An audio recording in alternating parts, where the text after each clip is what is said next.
आज हम लोग डिस्कस करेंगे हमारा एक और नया टॉपिक लिटरेसी रेट्स के बारे में। हालांकि हम लोग जो अपना डिस्कस कर रहे हैं वो अलग अलग चीज़ों को डिस्कस करते चले जा रहे हैं, अलग अलग टॉपिक को। जैसे पिछले वाले क्लास में आपने सेक्स रेशियो को देखा, उसके बाद फिर आपने एज कॉम्पोजिशन को देखा बेसिकली। तो ये हम लोग डिस्कस कर चुके हैं, एज कॉम्पोजिशन कर चुके हैं डिस्कस, सेक्स रेशियो भी कर चुके हैं। और आज हम लोग डिस्कस करेंगे लिटरेसी रेट्स के बारे में। लिटरेसी रेट का कहने का सिंपल सा मतलब है कि कितने लोग पढ़े लिखे हैं, लेकिन इसका ना कुछ क्राइटेरिया होता है कि कितने से कितनी उम्र के बीच में लोग होने चाहिए। तो वो देखते हैं हम लोग क्या लिखा हुआ है। Literacy rate refers to the proportion of literate population in the 7 and above age group. कहने का मतलब ये है कि लिटरेसी रेट हमको ये बताता है कि कितने लोग पढ़े लिखे हैं, लेकिन उन लोगों का जो उम्र है वो कितने से कितने के बीच में होने चाहिए। 7 साल से लेकर 7 साल से ऊपर के होने चाहिए। अच्छा, यहाँ पे हम इसको ये भी कह सकते हैं कि लिटरेसी रेट जो है वो काउंट होता है 7 साल से लेकर ऊपर वाले एज तक। अच्छा, फिर हमने 6 ईयर्स तक कैलकुलेट क्यों नहीं किया? क्योंकि देखो 6 ऐसा गवर्नमेंट का डाटा कहता है, गवर्नमेंट का मतलब ये नियम कहता है कि आप जो लिटरेसी रेट काउंट करोगे कि कितने लोग पढ़े हैं या फिर कितने लोग पढ़े लिखे नहीं हैं, वो 7 साल या फिर 7 साल से ऊपर वाले का काउंट करो आप। ठीक है, यदि 7 साल से ज़्यादा लोग पढ़े लिखे हैं, इसका मतलब लिटरेसी रेट आपका क्या है, ज़्यादा है। लेकिन 7 साल से ही शुरू क्यों किया गया, 5 साल 4 साल से शुरू क्यों नहीं किया गया? क्योंकि गवर्नमेंट ये कहती है ना कि 6 साल तक का जो बच्चा होता है वो पढ़ने लायक नहीं होता है। मतलब कि वो बढ़िया तरीके से नहीं बोल सकता है, वो स्कूल भी नहीं जाता है। लेकिन हकीकत तो ये है कि बहुत सारे बच्चे 4 साल 5 साल की उम्र से ही पढ़ना चालू कर देते हैं। पढ़ना क्या, इतना फर्राटेदार बोलते हैं कि हम लोगों का पसीना छूट जाता है कि नहीं। और फ़ोन तो ऐसे चलाएंगे ना जैसे कि एकदम पूरा बचपन से, मतलब जन्म से उनको फ़ोन का आइडिया था, इस तरीके से। खैर, गवर्नमेंट के खिलाफ आप नहीं जा सकते हैं, क्योंकि गवर्नमेंट ये कहती है कि जो 6 साल तक का बच्चा या फिर जो बच्ची है उसको हम लोग लिटरेट पॉपुलेशन में काउंट इसलिए नहीं करेंगे क्योंकि वो लोग अक्सर ज़्यादातर स्कूल नहीं जाते हैं उस समय पे, क्योंकि छोटा उम्र होता है ना, उस समय पे अपने बच्चों को स्कूल कोई भेजता नहीं है। ठीक है, लेकिन यदि रियलिटी देखा जाए तो अधिकतर बच्चे स्कूल जाने लगते हैं उस समय पे। भले ही प्ले स्कूल में जाते हैं, भले ही नर्सरी में रहते हैं, भले स्कूल में जाके केवल खेलते हैं, लेकिन स्कूल जाना चालू कर देते हैं। देखो यहाँ पे ना थोड़ा सा आपको ये भी समझना पड़ेगा कि 7 साल इसलिए लिया गया है उम्र, क्योंकि 7 साल का जो बच्चा होता है ना लगभग अच्छे से बोलने लगता है, अच्छे से पढ़ने भी लगता है, बेसिकली चीज़ों को समझता है थोड़ा। ठीक है, तो लिटरेसी रेट का मतलब हो गया कि 7 साल या फिर 7 साल से उम्र वाले यदि बच्चे या फिर बच्चियाँ पढ़ी लिखी हैं तो वही हमारा लिटरेसी रेट में कैलकुलेट किया जाएगा, नहीं तो फिर नहीं किया जाएगा। 7 साल से नीचे वाले को कैलकुलेट हम लोग नहीं करते हैं, क्योंकि गवर्नमेंट सीधा से ये कहती है कि वो लोग उतने स्कूल नहीं जाते हैं, इसलिए हम लोग उसको कैलकुलेट नहीं करेंगे। ठीक है, आगे बढ़ते हैं। According to the census of 2001, यानी कि 2001 में पता लगाया गया, ऐसा रिपोर्ट तैयार किया गया 2001 में कि a person age 7 years and above who can read and write with understanding in any language is termed as literate। यानी कि 2001 में ये मतलब एक सेंसस निकला। सेंसस मतलब ये पूरी तरीके से जनगणना किया गया, पूरी तरीके से लोगों के पास जा जाके ये पूछा गया कि आप कितने पढ़े लिखे हैं, आप अपना नाम लिखना जानते हैं कि नहीं, अपना पता लिखने जानते हैं कि नहीं। तो उसमें से ये पता चला कि जो जिसका उम्र 7 साल या फिर 7 साल से ज़्यादा है, यदि वो अच्छी तरीके से चीज़ों को लिख पाते हैं, चीज़ों को समझ पाते हैं, अंडरस्टैंडिंग यदि उनका अच्छा है, तो वही केवल लिटरेट कहलाएंगे। बात समझ में आ रही है? तो जो बच्चे या फिर बच्चियां 7 साल से या फिर 7 साल के या फिर 7 साल के ऊपर के हैं, और उसमें भी वैसे लोग जो कि केवल और केवल पढ़ सकते हैं, समझ सकते हैं चीज़ों को, उसको हम लोग लिटरेट के पॉपुलेशन में काउंट करते हैं। ठीक है, आगे। There has been a study improvement in the literacy levels in India. देखो हमारा इंडिया का जो शिक्षा व्यवस्था है ना, पहले थोड़ा सा कमज़ोर था, लेकिन अभी जो है शिक्षा व्यवस्था हमारे इंडिया का बहुत अच्छा हो चुका है। यानी कि गवर्नमेंट एजुकेशन पे अच्छा खासा ध्यान दे रही है, जिसके वजह से हमारा लिटरेसी रेट बहुत अच्छा खासा बढ़ रहा है, यानी कि ज़्यादा लोग पढ़ रहे हैं। ठीक है, अगला, the literacy rate in India as per the census of 2001 is 64.84%। यानी कि 2001 में लिटरेसी रेट जो था इंडिया का वो 64.84% था। आप इसको ऐसे भी समझ सकते हैं, हाँ आप इसको ऐसे भी समझ सकते हैं कि 100 बच्चे में से मात्र 64 बच्चे पढ़ते थे केवल। आप इसको ऐसे भी समझ सकते हैं, ठीक है। 75.26% पढ़े लिखे थे उस समय पे कौन, मेल्स, और 53.67% कौन थे पढ़े लिखे उस समय पे, फीमेल्स, ठीक है। ये बात है, डाटा है 2001 का।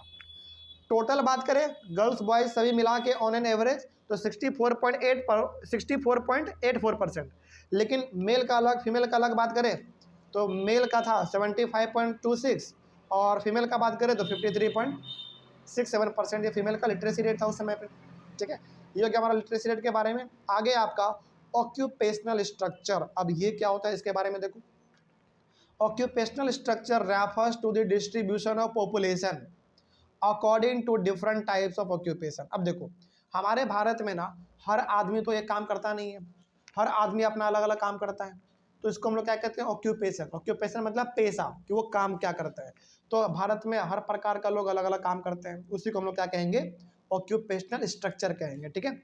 अब इसमें क्या लिखा हुआ देखो, an enormous variety of occupations are found in any country. देखो किसी भी कंट्री में ना जो कमाने का जरिया होता है, पैसे कमाने का जरिया, घर चलाने का जो जरिया होता है वो अलग अलग होता है। कोई आदमी गोलगप्पा बेचता है, घर चलाता है अपना, कोई पढ़ाता है, कोई डॉक्टर है, कोई इंजीनियर है, यानी कि काम अलग अलग प्रकार का है। तो ऑक्यूपेशन स्ट्रक्चर क्या हमारा वैरायटी का है, मतलब कि ऑक्यूपेशन स्ट्रक्चर हमारे अलग अलग प्रकार के हैं, क्योंकि हर आदमी अलग अलग कोई काम कर रहा है, ठीक है। अगला, occupations are generally classified as primary, secondary and tertiary. तो ऑक्यूपेशन जो है यानी कि जो कारोबार है वो 3 प्रकार से हम लोगों ने क्लासीफाई कर दिया, प्राइमरी, सेकेंडरी और टर्शियरी। और ये तीनों का तीनों वर्ड आपके लिए बिल्कुल नया नहीं है, आप इसके बारे में पहले से जानते हैं, ठीक है। चलिए खैर आप जानते हैं, इसके बावजूद भी एक बार देख लेते हैं इसमें क्या लिखा हुआ है। प्राइमरी में क्या आता है, basically primary activities include agriculture, animal husbandry, forestry, fishing, mining, enquiring etcetera. ये सब आपका प्राइमरी में आता है, यानी कि खेती बाड़ी करना, जानवर को पालना, मछली पालन करना, फिर से जंगलों के ऊपर डिपेंड रहना, उसी प्रकार से माइनिंग मतलब कि खदान खोदना, इन सब चीज़ों, ये सारा काम हमारा प्राइमरी में आता है। इसका सेकेंडरी हमारा क्या होता है, सेकेंडरी भी आपको पता है, प्राइमरी से सामान को निकालो, उसको एक फिनिश्ड प्रोडक्ट में तैयार कर दो, यानी कि बेसिकली मैन्युफैक्चर कर दो, वही हमारा कहलाता है सेकेंडरी। और सेकेंडरी में बेसिकली आपका क्या आता है, अलग अलग प्रकार का इंडस्ट्री आता है, ठीक है।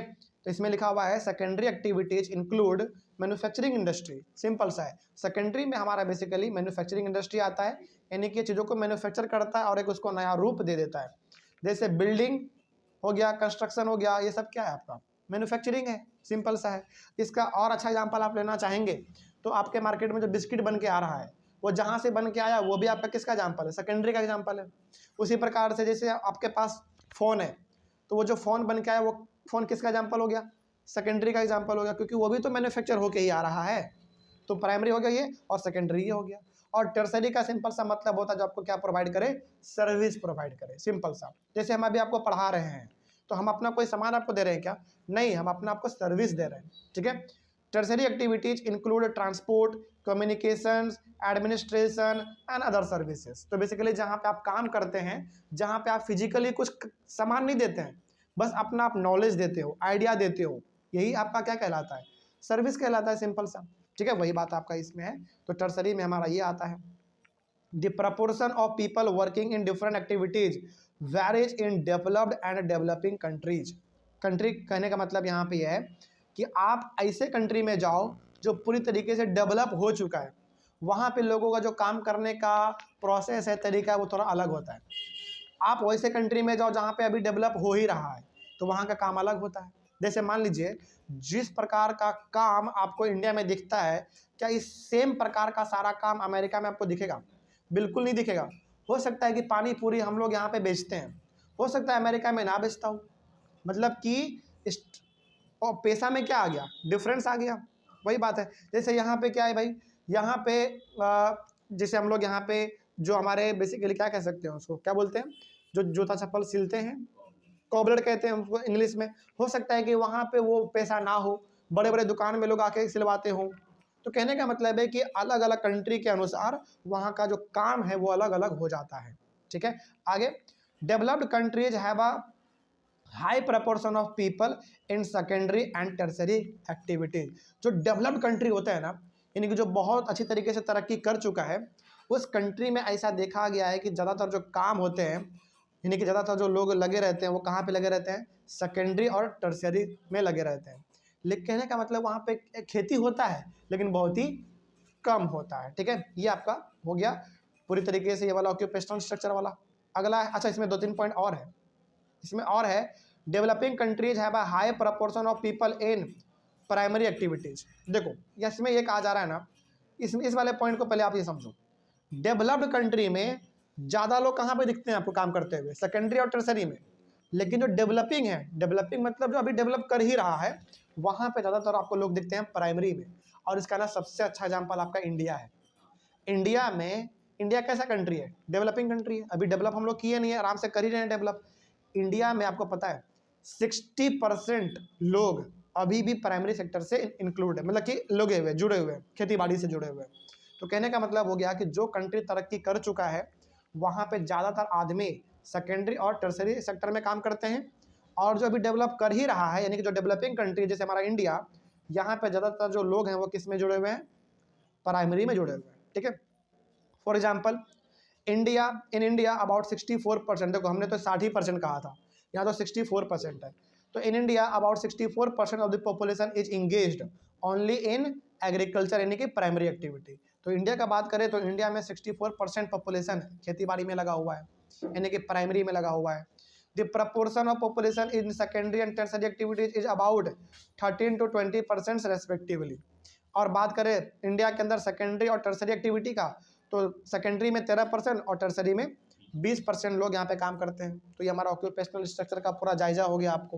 ठीक है, आगे आपका है हेल्थ। हेल्थ का सिंपल सा मतलब है स्वास्थ्य, कैसा आप हैं, बीमार हैं, स्वस्थ हैं, क्या है, उसके बारे में देखते हैं क्या लिखा हुआ है। Efforts of government programmes have registered significant improvements in the health conditions of the Indian population. देखो पिछले कुछ सालों में ऐसा देखा जा रहा है कि इंडियन गवर्नमेंट का जो रुचि है वो हेल्थ सेक्टर को इम्प्रूव करने में ज़्यादा हुआ है। मतलब ये हो गया कि पिछले कुछ सालों में हेल्थ स्ट्रक्चर जो हमारा इंडिया का वो बहुत अच्छा डेवलप किया है। जहाँ पे मेडिकल कॉलेज नहीं था वहाँ पे मेडिकल कॉलेज आ रहा है, जहाँ पे हॉस्पिटल नहीं था वहाँ पे हॉस्पिटल आ रहा है। अब तो सरकार छोटे छोटे गाँव में भी एक छोटा सा मेडिकल का दुकान खोल रहे हैं ताकि वहाँ पे आपको दवाई मिल जाए, आपका छोटा मोटा बीमारी वहीं पे ठीक हो जाए, है ना। जैसे पहले क्या होता था ना, जैसे गांव में क्या होता था पहले कि यदि कोई महिला प्रेग्नेंट है तो उनको डिलीवरी के लिए शहर जाना पड़ता था, 7-7 किलोमीटर 8-8 किलोमीटर ट्रैवल करके। लेकिन गवर्नमेंट का अब जो नया प्रोग्राम है वो ये कहती है कि आपको अब बाहर जाने की ज़रूरत नहीं है, आपके गांव में एक छोटा सा प्राइमरी हेल्थ सेंटर होगा, यानी कि आप छोटा मोटा इलाज वहीं पे अपना करा सकते हैं। और हर जगह पे धीरे धीरे खुल रहा है। इससे क्या हो रहा है बेसिकली पता है, आपका हेल्थ इंप्रूव हो रहा है, इंडिया का जो हेल्थ का सिस्टम है वो इंप्रूव हो रहा है, सिंपल सा। ठीक है, आगे बात करते हैं। There is some improvement in public health prevention of infectious diseases and application of modern medical practices. कहने का मतलब ये है कि हेल्थ, पब्लिक हेल्थ जो है बेसिकली, यानी कि गवर्नमेंट का जो ध्यान है हेल्थ के ऊपर धीरे धीरे बढ़ रहा है, पहला बात।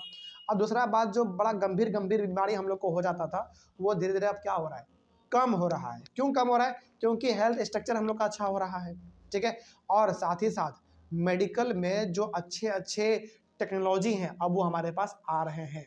ठीक है, जैसे पता है आपको पहले ना क्या होता था कि यदि आपको कोई भी छोटा मोटा बीमारी होता था तो आपको बड़े बड़े हॉस्पिटल जाने पड़ते थे, क्योंकि अच्छा अच्छा टेक्नोलॉजी वाला मशीन वहीं पे मिलता था।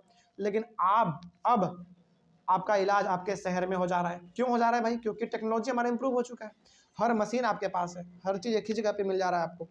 अगला, despite considerable improvements the health situation is a matter of major concern for India. देखो लेकिन यहाँ पे ना आपको एक बात ये भी मानना पड़ेगा कि इंडिया का हेल्थ स्ट्रक्चर कितना ही बढ़िया क्यों ना हो जाए, इसमें सुधार का ज़रूरत हमेशा है, बिल्कुल ज़रूरत है। क्योंकि देखो इंडिया का पॉपुलेशन लगातार बढ़ रहा है।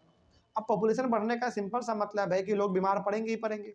तो इंडिया ऐसा कंट्री है ना जहाँ पे हेल्थ स्ट्रक्चर कितना भी बढ़िया हो जाए, हेल्थ का कंडीशन भी कितना भी बढ़िया हो जाए, कितने भी हॉस्पिटल खुल जाएं, कितने भी मेडिकल कॉलेज खुल जाएं, लेकिन इसके ऊपर ना आपको हमेशा काम करते रहना पड़ेगा।